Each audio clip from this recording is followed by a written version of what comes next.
आज आहे नवरात्रीचा पहिला दिवस। आमच्या ऑफिसलाही सुट्टी आहे आणि इवाच्या स्कूललाही, आणि त्याचबरोबर मावशीनी सुट्टी मारली। त्यामुळे सकाळी स्वयंपाक करण्याऐवजी मी पोहे बनवायला घेतले। पहिल्या दिवसाचा पहिला कलर म्हणजे व्हाईट कलर, त्यामुळे आज व्हाईट कलर वेअर केला।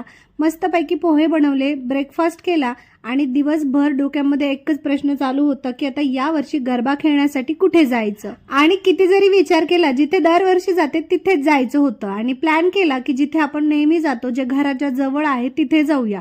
नंतर त्यांना मी टॅग करतेच। पोहे वगैरे खाल्याच्या नंतर घरची बाकीची सगळी कामं करून घेतली। आज जास्त काही कामं नव्हती, म्हटलं थोडासा आराम करावा। रात्री मात्र आपल्याला मस्त असा डान्स करायचा आहे।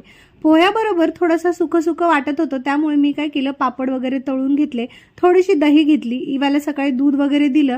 ती काय पोहे खायच्या मानसिकतेत नव्हती, सुट्टी असल्यामुळे ती खेळायला बाहेर गेली। प्रत्येक वर्षी माझं प्लॅन झालेलं असतं की या वर्षी गरबा लुक कसा करायचा। मागच्या वर्षी तर खूप मस्तपैकी केला होता, पण या वर्षी काही मूड नाही, म्हटलं शेवटच्या दिवशी ठरवू।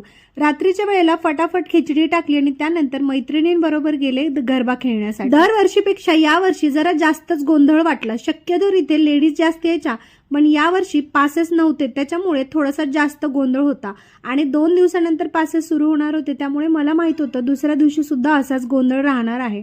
पहिला दिवस असल्यामुळे जास्त काही डान्स करू शकले नाही। 5 मिनिटांनंतर लगेचच मला दम लागला आणि मी मात्र बाजूला बसले आणि माझ्या मैत्रिणींना डान्स करू दिला। सगळ्यांची एनर्जी पाहून मला काय राहवलं नाही आणि मी परत गेले डान्स करण्यासाठी। आजच्या पहिल्या दिवशी थोडंसं लेट झालं यायला, पण उद्या मात्र मी लवकर येणार हे मात्र डिसाईड केलं।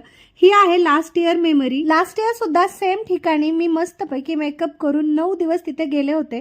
यावर्षी किती प्लॅन सक्सेसफुल होतो बघूया। चला भेटूया उद्याच्या ब्लॉगमध्ये। Thank you for watching, bye.